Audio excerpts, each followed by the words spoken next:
आप सभी लोगों का मेरे वाईटी चैनल पे हार्दिक अभिनंदन और बहुत-बहुत स्वागत।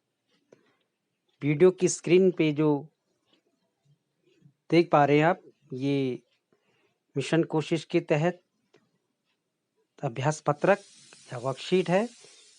ये है कक्षा 8 विषय गणित की। प्यारे बच्चों, चलते हैं सीधे प्रकरण पे है हमारा आज बीजीय व्यंजक।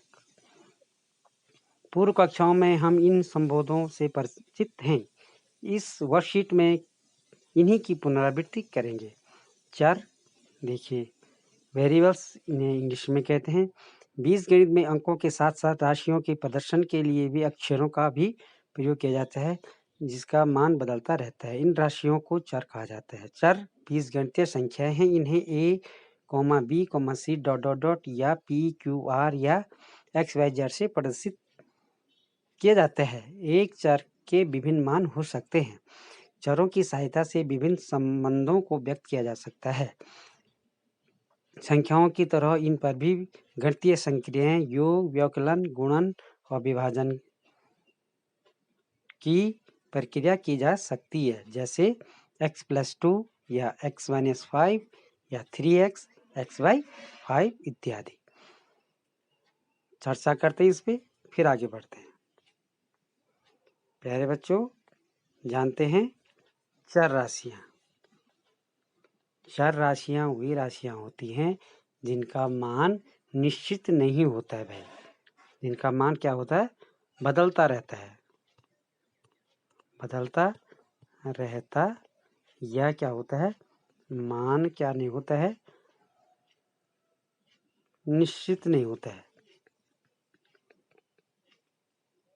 अनिश्चित रहते हैं इनका। समझ गए होंगे आप।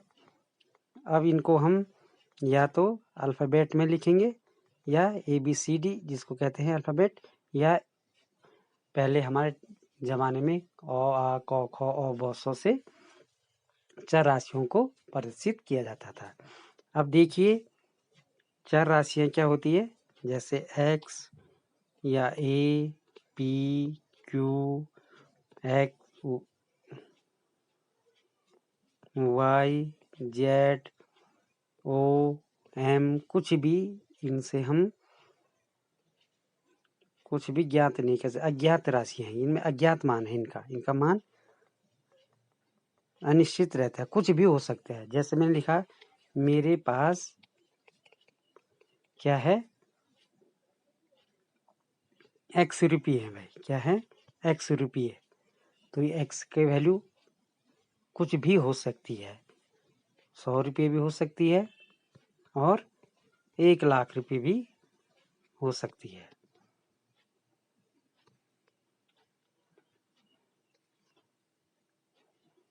समझ में आ रही होगी आप लोगों की।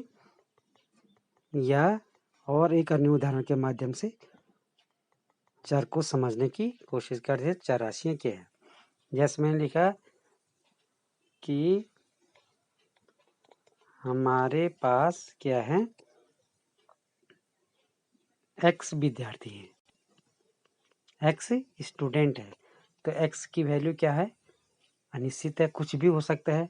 इसकी वैल्यू 50 विद्यार्थी भी हो सकते हैं और 500 विद्यार्थी भी, स्टूडेंट्स भी हो सकते हैं। मिटाते हैं, फिर आगे बढ़ते हैं। और इनमें जो संक्रिया लगती है वो योग की, अंतर की, गुणा की और भाग की संक्रिया लगती है। मिटाते हैं इसे, फिर आगे बढ़ते हैं। अचर राशियों के बारे में बात करते हैं।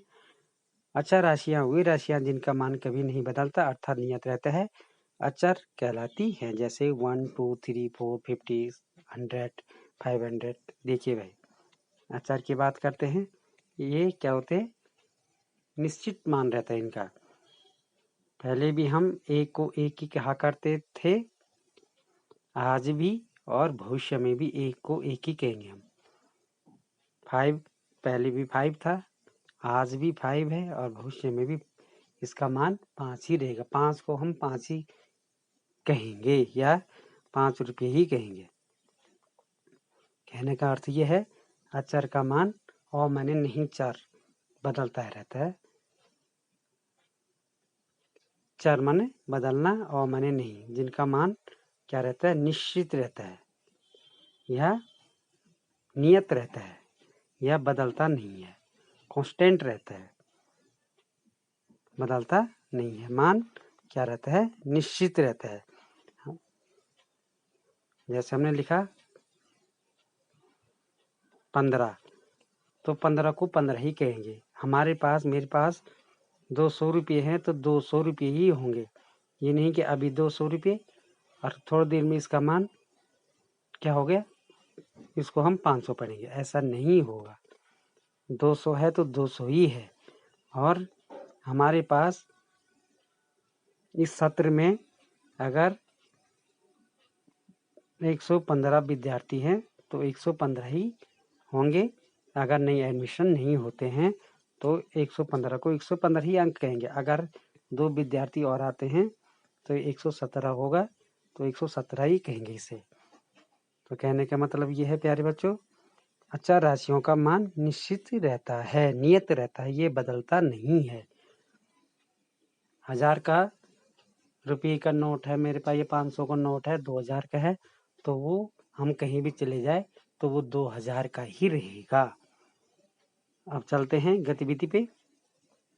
यदि एक एल बनाने में 2 माचिस की तीलियों का प्रयोग होता है तो 2 एल बनाने में कितनी तीलियों का होगा, 5 एल बनाने में कितने होगा, 100 एल बनाने में कितनी, या 500 एल बनाने में कितनी तीलियों की जरूरत पड़ेगी। आइए जानते हैं इसके बारे में।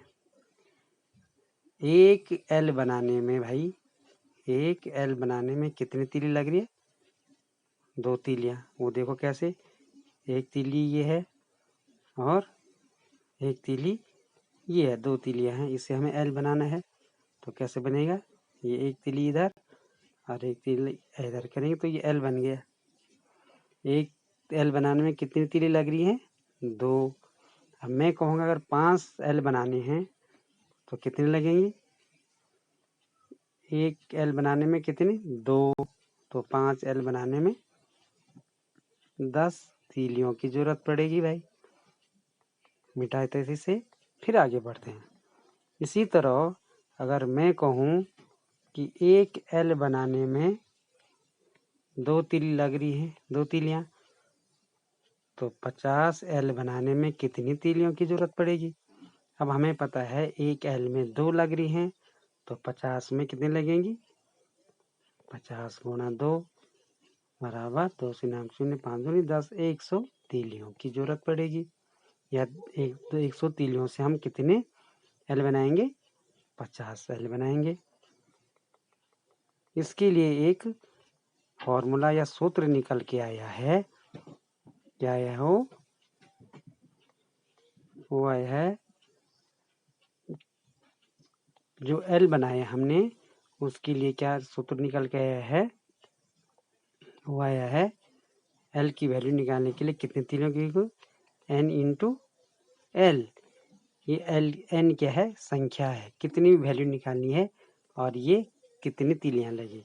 तो यहाँ पे एन इंटू 2 करेंगे तो तीलियां की संख्या आ जाएगी कि 150 तीलियों के लिए कितने, 150 बनाने में कितने, 150 एल बनाने में कितनी तीली लगी, या 500 एल बनाने में कितनी लगेगी। तो इसको 2n भी हम कह सकते हैं। चलते हैं आगे। अब इसी तरह आपने एक गतिविधि स्वयं करनी है। यदि एक m बनाने में 4 तीलियों का प्रयोग हो रहा है तो आप गतिविधि एक की तरह n का प्रयोग करके m बनाने में प्रयोग में लाई जा रही तीलियों की संख्या हेतु सूत्र का निर्माण करें। साथ ही सूत्र की सहायता से 150 m बनाने के लिए कितनी तीलियों का जरूरत होगी या आवश्यकता होगी ज्ञात करें। चलते हैं यहाँ पे, ये देखिए आप स्लाइड देख पा रहे होंगे। एक m बनाने के लिए कितनी तीलियों की जरूरत पड़ी है? 4 तीलियों की। तो 2m बनाने में कितनी होगी? 2 गुणा 4, जो ये हो जाएगा कितना? 8 तीलियों की भाई, है ना। इसी तरह 3m बनाने के लिए 12 तीलियों की जरूरत पड़ेगी। कितनी? 12। और 4 के लिए 4 चौको 16। मिटाते फिर आगे समझाते हैं। इसी तरह n बार m बनाने के लिए तीलों की आवश्यकता होगी। तो n क्या है? संख्या है। n बार, n यहाँ पे अचर राशि है, कुछ भी मान हो सकता है इसका। यही चार अचार की बात हो रही है, इसी से संबंधित है। n का मान निश्चित नहीं है, वो 2 भी हो सकती है, 200 भी हो सकती है, 500 भी हो सकती है। और उसको एक m बनाने में 4 तीली का प्रयोग होता है, तो आ जाएगा 4n। अब यहाँ पे हमारे पास जो पूछा गया है वर्कशीट में कि 150 m बनाने के लिए कितनी तीलियों की जरूरत होगी, तो हम आसानी से इसे निकाल सकते हैं। 150 गुणा 4 बराबर 4 शून्य 0, 4 पंजे 20, 4 एकम 4, 600 तीलियों की आवश्यकता पड़ेगी भाई, या जरूरत पड़ेगी। और जो फॉर्मूला निकल के आएगा वो आएगा n इंटू 4, या कह सकते हैं हम उसे 4n से। ये n कितनी भी संख्या है, ये बार मतलब कितनी बार हम उसका प्रयोग कर रहे हैं, m बनाने के लिए कितनी तीलियों की जरूरत पड़ रही है। मिटाते हैं फिर आगे बढ़ते हैं।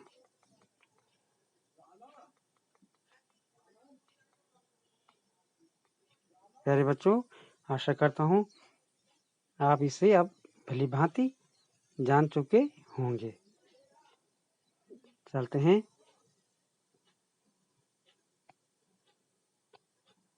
अगले प्रश्न की ओर। अब देखिए,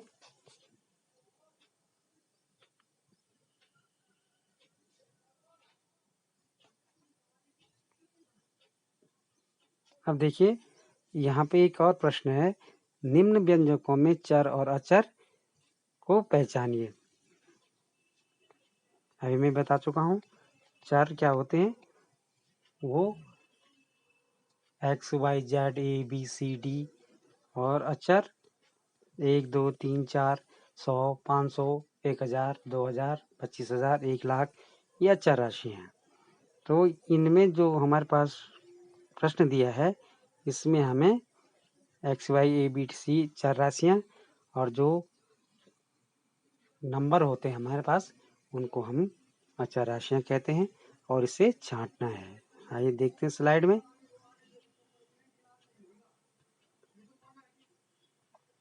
ये देखिए, यहाँ पे निम्न व्यंजकों में चर और अचर, जैसे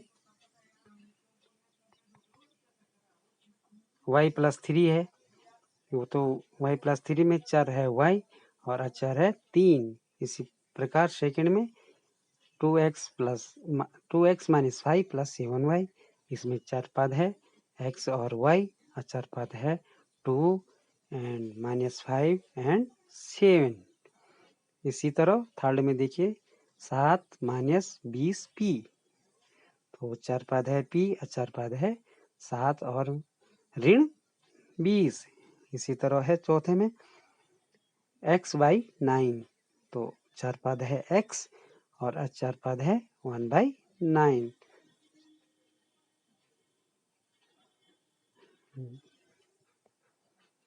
चलते हैं अगले प्रश्न की ओर।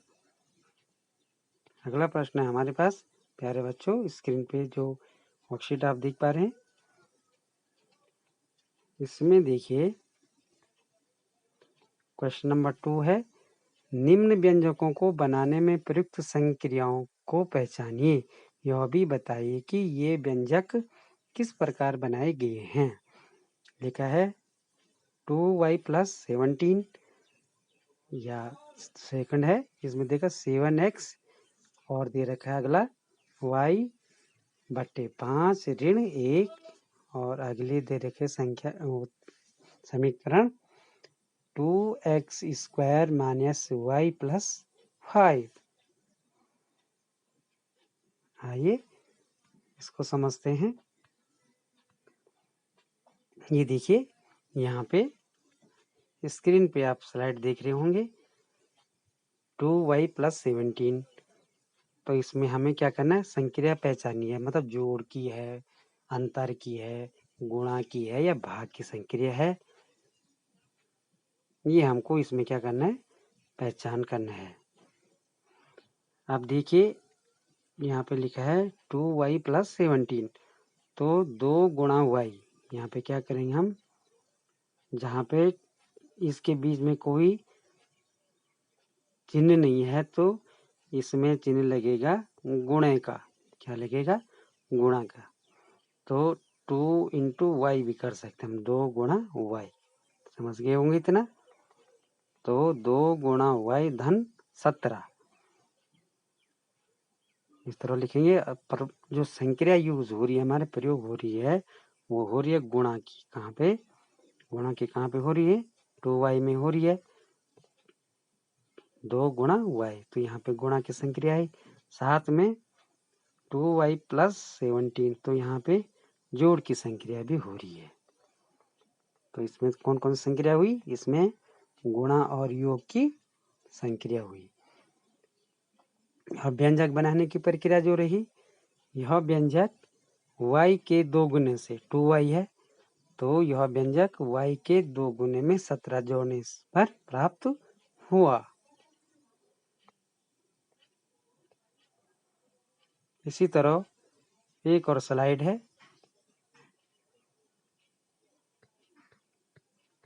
वर्कशीट की ओर चलते हैं। वर्कशीट में आप देख पा रहे होंगे।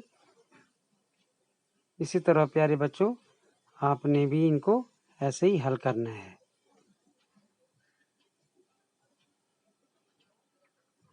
अब देखते हैं प्रश्न 3 है,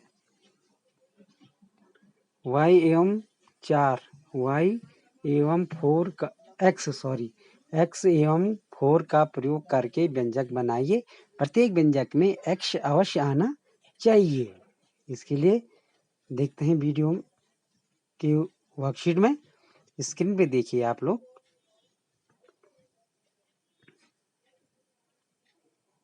ये संक्रिया वाला है, इसे आप देख सकते हैं और यहाँ से हल करेंगे आप लोग।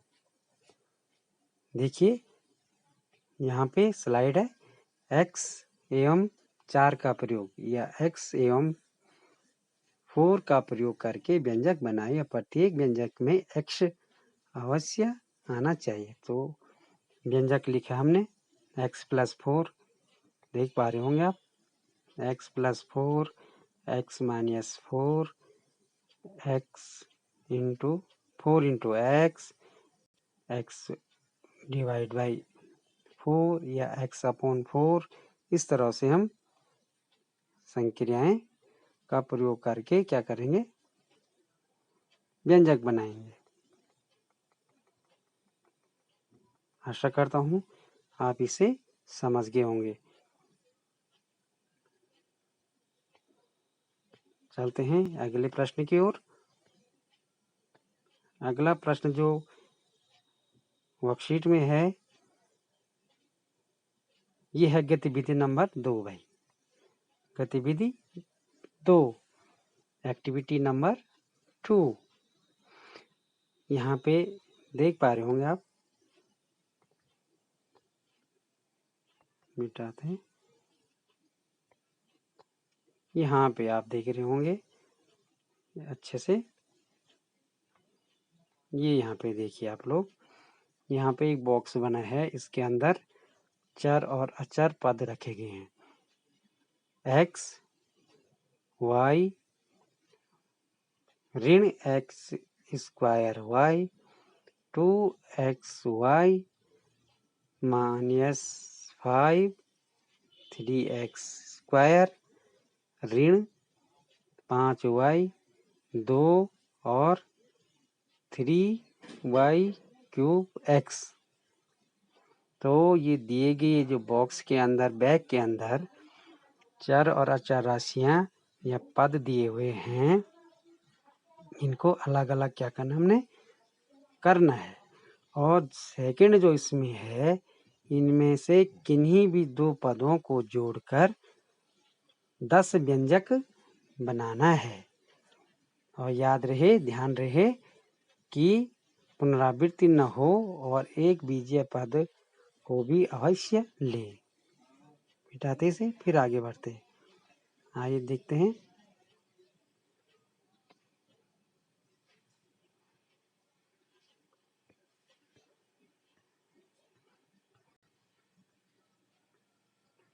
ये स्लाइड में देखिए आप लोग, ये वाला गतिविधि। तो 4 पद है इसमें प्यारे बच्चों, एक्स, वाई,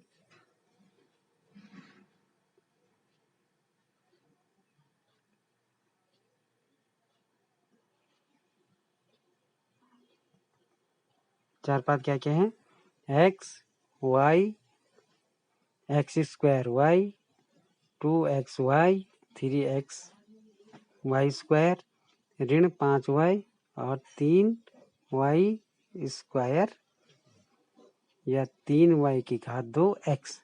और अचर है इसमें ऋण 5 और ये ऋण 5 और 2। मिटाते हैं और इसे हमें बीजीय व्यंजक बनाने हैं। तो हम पहले बीजीय व्यंजक इन दोनों से बनाया, एक्स और वाई से। तो हमने लिखा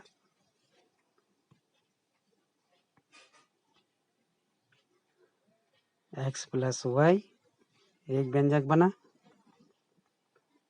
इसी तरह x plus 2xy, x plus 2xy यहाँ पे देख पा रहे होंगे। यहाँ पे ये लिखा एक्स प्लस कोष्ठक अंदर -5 या x -5। इस तरह से ये क्या बने, हमारे 10 व्यंजक बने। मिटाते से फिर आगे बढ़ते हैं।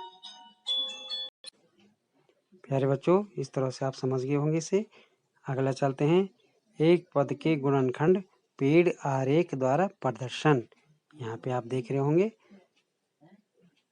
यहाँ पे एक व्यंजक दिया हुआ है 2x² - 5xy। तो इसको दो पद में डिवाइड किया गया है। एक पद है 2x² और एक पद में है ऋण 5xy। और इसमें भी हम अलग अलग क्या करें, इसके गुणनखंड करेंगे। 1 2 आ जाएगा, इसका गुणनखंड x, और ये यहाँ भी x 2 बार है तो ये आ जाएगा। इस तरह से यहाँ पे आप उदाहरण में देख पा रहे होंगे। इस पे चर्चा नहीं करते, पृष्ठ पे चलते हैं सीधे। ये देखिए आप लोग देख पा रहे होंगे, ये पद निकला, पद के गुणनखंड 1 2 है और 2 अचर पद हैं x और x। यहाँ पे इसका गुणनखंड निकले ऋण 5 और एक x है अचर पद और एक y अचर पद है।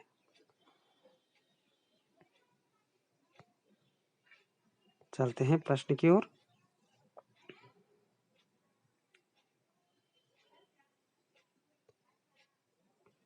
यहाँ पे सीधे चलते हैं, स्वयं हल करें, पेड़ आरेख द्वारा प्रदर्शन दर्शाइए। तो यहाँ पे पेड़ आरेख ऐसे ही जैसे ये है ऐसे ही हमको भी क्या करना है, पेड़ आरेख द्वारा दर्शाना है इसे। तो ये व्यंजक है हमारे पास। इस तरह से इसके क्या करेंगे, हम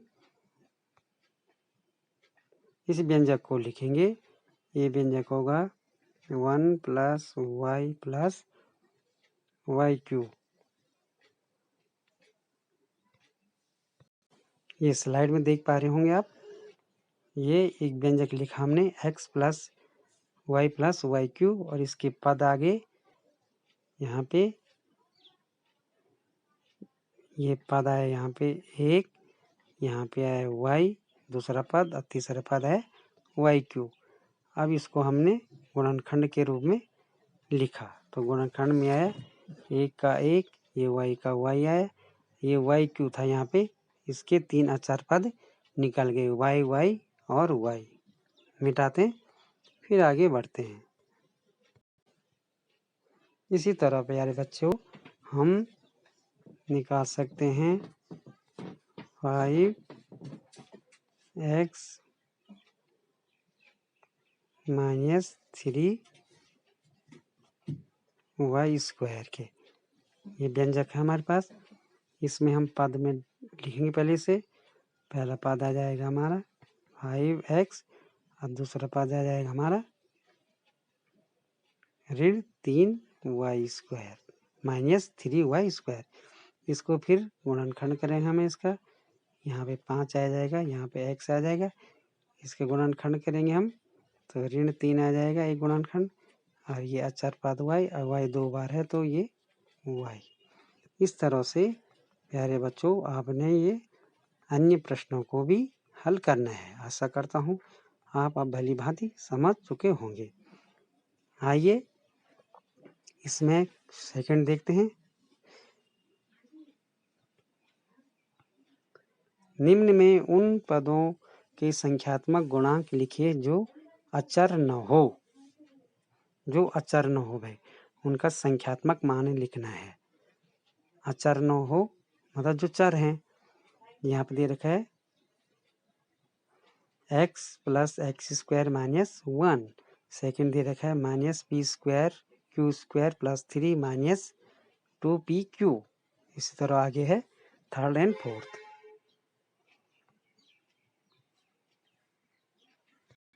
देखिए आप लोग स्लाइड में x + x² - y में पद जो अचर नहीं है मतलब चार पद, तो इनमें चार पद आया, एक x यहाँ पे और दूसरा आया x²। दो अचर पद आए, चार पद जो अचर नहीं है। अचर मतलब जिनको हम नंबर के रूप में लिखते हैं 1 2 3 10 100 500 1000। जो इस तरह से x का संख्यात्मक गुणांक 1 और x² का संख्यात्मक गुणांक भी 1। इसी तरह से आपने इस सवालों को हल करना है। ऋण p² q² + 3 - 2pq में पद जो अचर नहीं है वो है -p² q² और दूसरा है ऋण 2pq। ऋण p² q² का संख्यात्मक गुणांक कितना होगा? 1 होगा, ऋण 1। और ऋण 2pq में क्या होगा? 2 होगा। इसी तरह इसमें देखिए 2 और x + y में निकालना है तो 2 का गुणा x से करेंगे तो 2x और 2 का गुणा y से करेंगे, क्योंकि ये 2 बाहर है इसलिए 2y आएगा। और इसमें जो अचर नहीं है 2y और 2x आएगा, तो 2x में संख्यात्मक गुणांक 2 है और y में भी 2 है। इस तरह से प्यारे बच्चों आज के लिए इतना ही। आशा करता हूँ कि आपको ये वीडियो पसंद आएगी। पसंद आए तो मेरे चैनल को क्या करेंगे आप, या मेरी वीडियो को लाइक एंड सब्सक्राइब करते रहिए, जिससे आपको नई नई नोटिफिकेशन मिलती रहेगी। आज के लिए इतना ही। ओके, फिर नई वीडियो के साथ फिर मिलते हैं। तब तक के लिए प्यारे बच्चों, बाय बच्चों।